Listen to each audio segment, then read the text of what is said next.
নিশ্চয়ই আপনারা 8 মিনিটের সেই অডিও ক্লিপ শুনে নিয়েছেন, যেখানে নন্দীগ্রামের আইএসএফ প্রার্থী মৌলানা সাবে মিরাজ আলী খানের সঙ্গে তৃণমূল নেতা মনসুর আলীর কথোপকথন উঠে এসেছে। আরে না, পয়সা টয়সা মানে কোনো ডলার চেষ্টা করি আমি যে তুমি নিষ্ঠার সাথে চলো, এটা জানি তুমি অনেক অন্যায়ের প্রতিবাদ আমাদের এখানে সরাসরি ক্ষতিগ্রস্ত হওয়ার ভয় থাকে শাসক দলের। এই অডিও ক্লিপটি সেই ভয়েরই প্রমাণ বলতে বাধা নেই। এসেছিল দাদা, আমরা তো 3 কোটির আমার কাছে মানে আমি এমনি শুনেছি নাকি 7 কোটি টাকার মধ্যে 7 কোটি। হ্যাঁ বাবা, তিনি হুঁশিয়ারি দিয়েছেন যে আইপ্যাক যদি রাজ্য থেকে না সরে তবে বাংলার ভবিষ্যৎ অন্ধকার।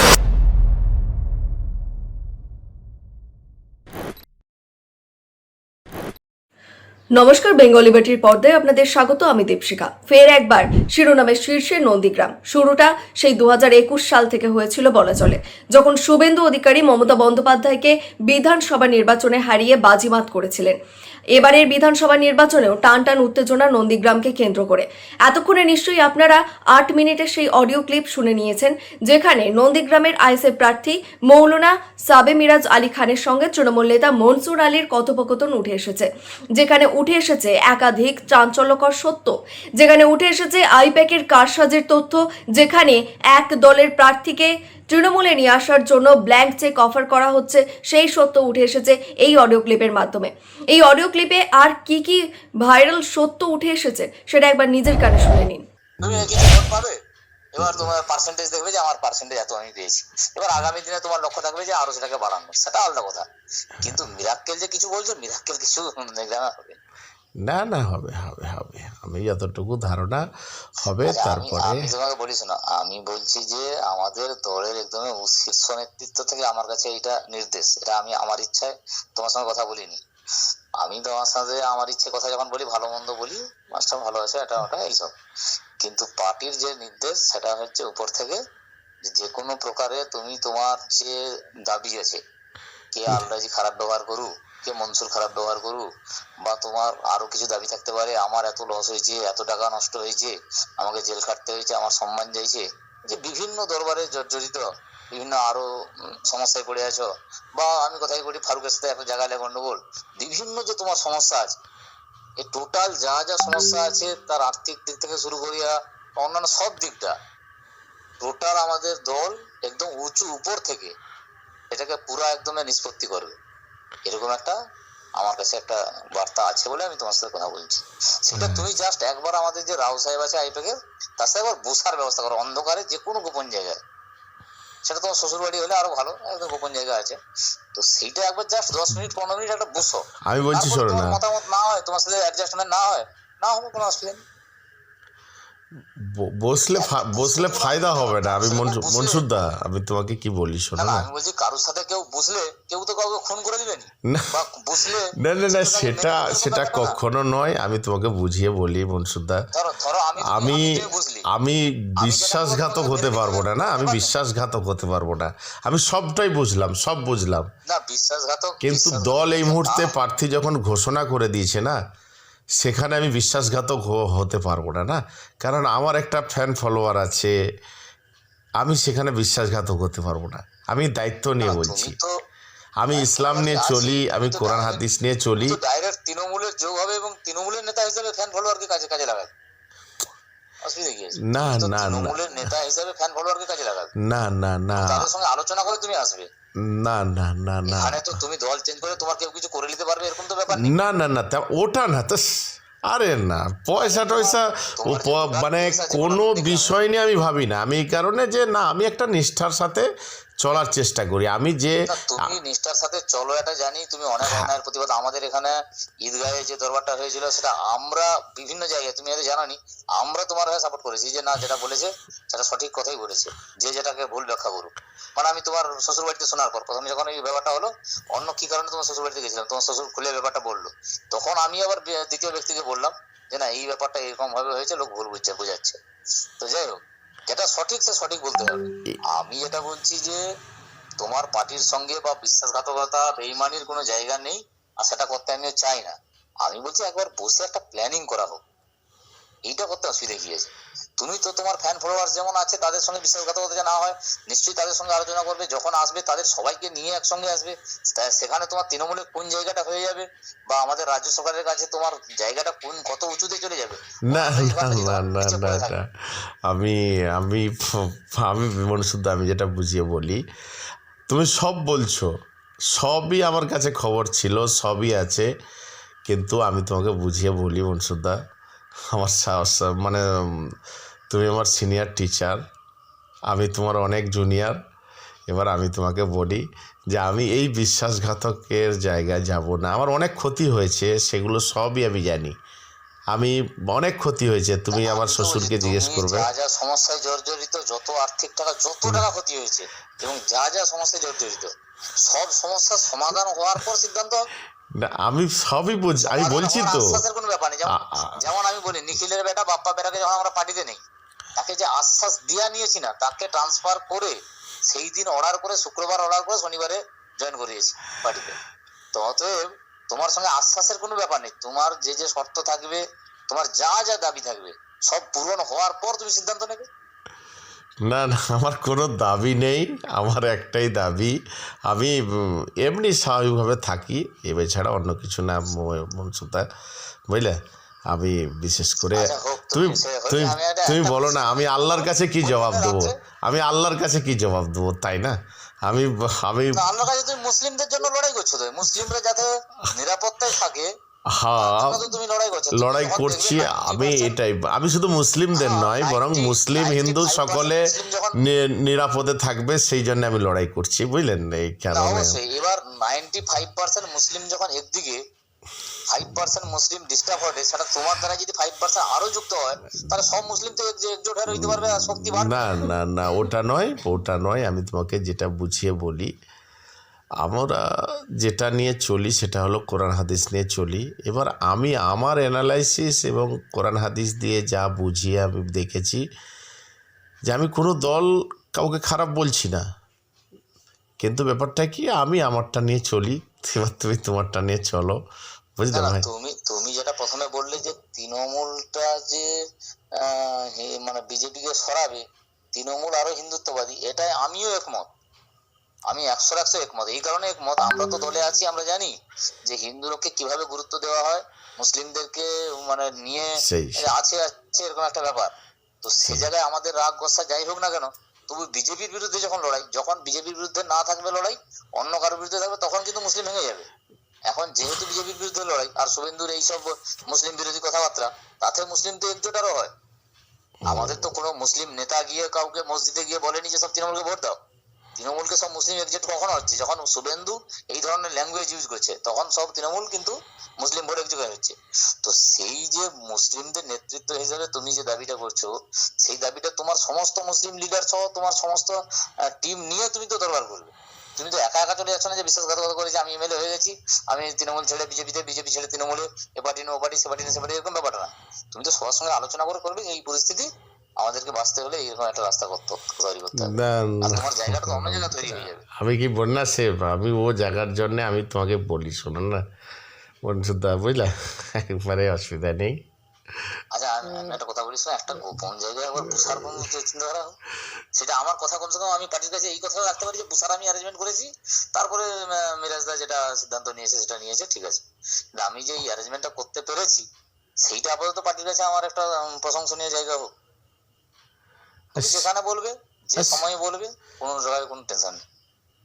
আচ্ছা আচ্ছা, সেটা আমি করতে পারি, সেটা আমি করতে পারি, সেটা সেইটা করো।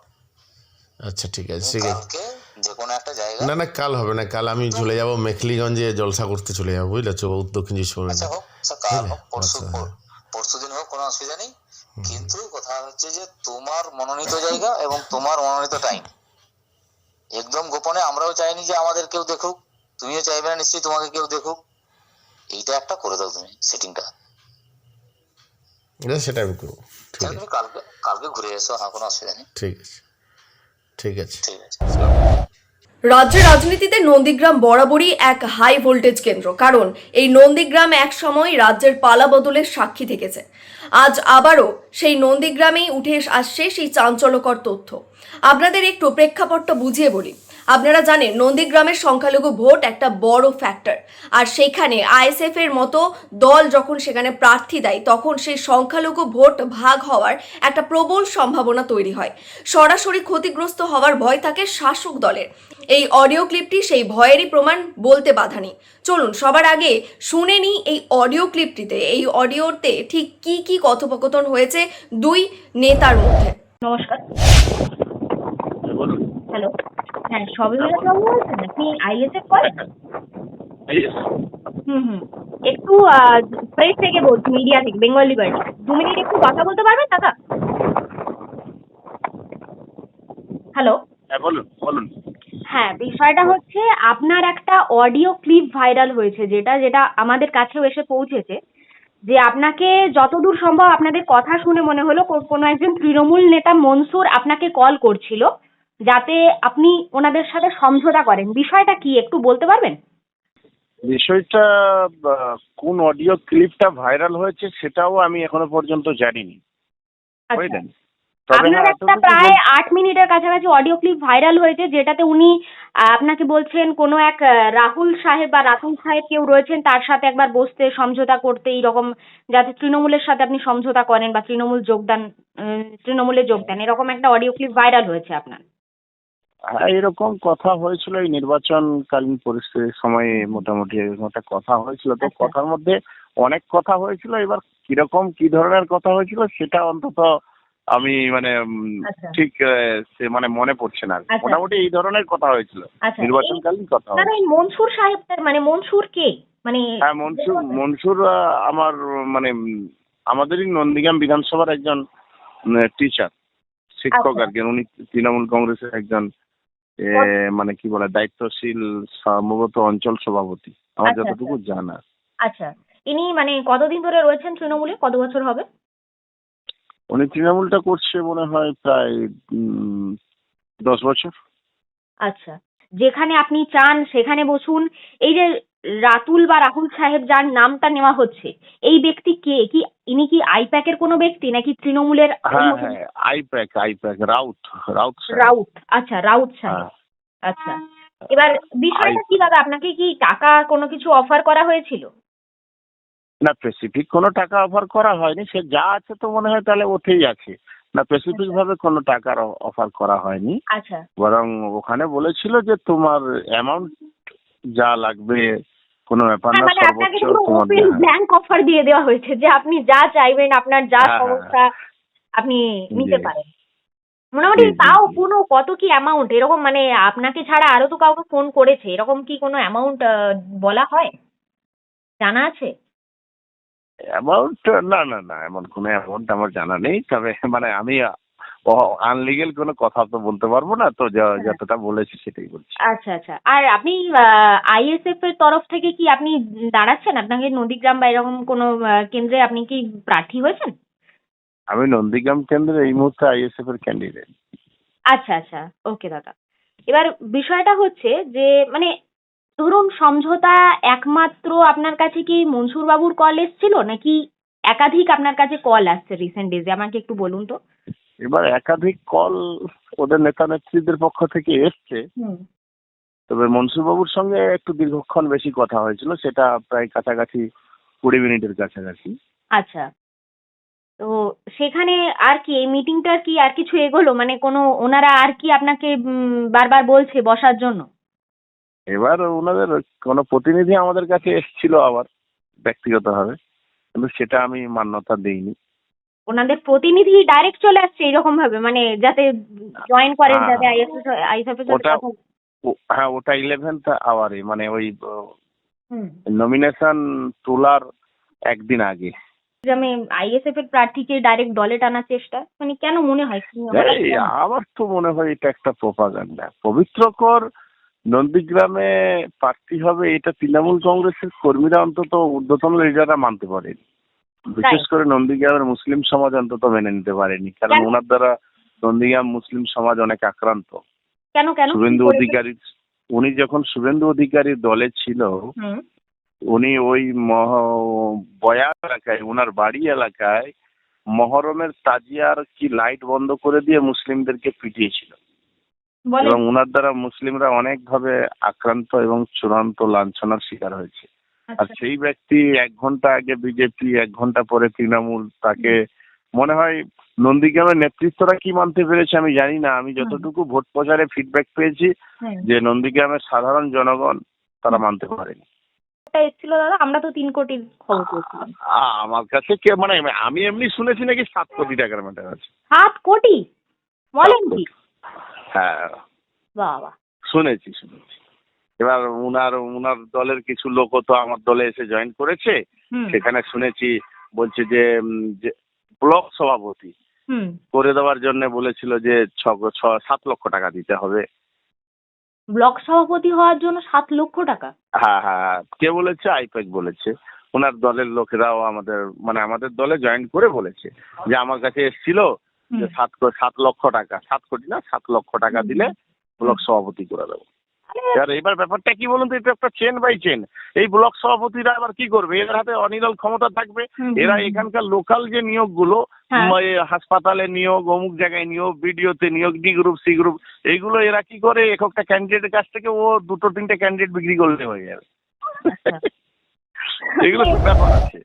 মৌলানা শাবে মিরাজ আলী খান বেঙ্গল লিবার্টিকে দেওয়া সাক্ষাৎকারে বেশ কিছু অভিযোগ স্পষ্ট করেছেন। শাবে মিরাজ সাহেবের দাবি অনুযায়ী তৃণমূল নেতা মনসুর তাকে ফোন করে সমঝোতা করার প্রস্তাব দিয়েছিলেন। এই মনসুর হলেন তৃণমূল কংগ্রেসের নন্দীগ্রাম বিধানসভার অঞ্চল সভাপতি। শুধু তাই নয়, আইপ্যাকের রাউত সাহেবের সাথেও তাকে বসতে বলা হয়েছিল এবং দলের যোগদানের জন্য তাকে চাপ দেওয়া হয়েছিল। তার পাশাপাশি সবচেয়ে মারাত্মক যে অভিযোগ উঠে আসছে, তাকে দলে যোগদান করার জন্য ব্ল্যাঙ্ক চেক অর্থাৎ ফাঁকা চেক অফার করা হয়েছিল। অর্থাৎ উনি যত টাকা চাইতেন তত টাকাই সেই ব্ল্যাঙ্ক চেকে লিখতে পারতেন। তৃণমূলের বিভিন্ন প্রতিনিধিরা তার সাথে দেখা করতে এসেছিলেন বলেও তিনি অভিযোগ করেছিলেন। এমনকি তাকে নির্বাচন থেকে সরিয়ে দেওয়ার জন্য একাধিক প্রতিনিধি তাকে কখনো হুমকি দিয়েছে, কখনো টাকার লোভ দেখিয়েছে। এছাড়া একজন প্রার্থীকে সরাসরি ব্ল্যাঙ্ক চেকের অফার। এই অভিযোগ নির্বাচনের স্বচ্ছতা নিয়ে যেমন একদিকে প্রশ্ন তুলছে, তেমন এই প্রশ্নও তুলছে শুধু কি টাকার লোভ? না, যখন টাকার লোভে কাজ হয় না, কাজ হলো না, তখন কিন্তু ওই আইএসএফ প্রার্থীকে দেওয়া হয়েছিল হুমকির ভয়। মৌলানা শাবে মিরাজ একজন সরকারি স্কুলের শিক্ষক। তিনি দাবি করছেন যে তাকে জঙ্গলমহলে ট্রান্সফার করে দেওয়ার মতো হুমকি দেওয়া হয়েছে। তার মতে তৃণমূলের অভিষেক ব্যানার্জি গোটা পশ্চিম বাংলা জুড়ে তোলা তুলেছেন এবং সেই টাকা বিরোধী নেতাদের কেনা বেচার কাজ করছেন। নন্দীগ্রামের ব্লক সভাপতি পদের জন্য 7 লক্ষ কিংবা 7 কোটি টাকার ডিল করার মতো চাঞ্চল্যকর অভিযোগ করেছেন মৌলানা শাবে মিরাজ। তিনি হুঁশিয়ারি দিয়েছেন যে আইপ্যাক যদি রাজ্য থেকে না সরে তবে বাংলার ভবিষ্যৎ অন্ধকার। তার মতে তৃণমূলকে সরাতেই হবে, তা না হলে বাংলার যুব সমাজ ধ্বংস হয়ে যাবে। নন্দীগ্রামের মাটিতে যে রাজনীতির খেলা চলছে তা রাজ্যের সুস্থ গণতান্ত্রিক পরিবেশের জন্য কতটা ক্ষতিকর তা এই অডিও ক্লিপ আবারও একবার প্রমাণ করে দিল। বাংলার মানুষ কি এত বোকা? তারা রাজ্যের রাজনীতির এই আসল চেহারাটা দেখতে পাচ্ছেন না? গোটাটাই কি দলের শীর্ষ নেতৃত্বর ইশারাতেই চলবে? নন্দীগ্রামের মানুষ এবার কাকে বেছে নেবেন তা ঠিক করবে ব্যালট বক্স। কিন্তু এই সমস্ত রাজনীতির পিছনে আসল সত্যিটাকে আপনাদের সামনে তুলে ধরবো। দেখতে থাকুন বেঙ্গল লিবার্টি, স্বাধীন, কাঁচিহীন গেরিলা সাংবাদিকতার পাশে থাকুন। নমস্কার।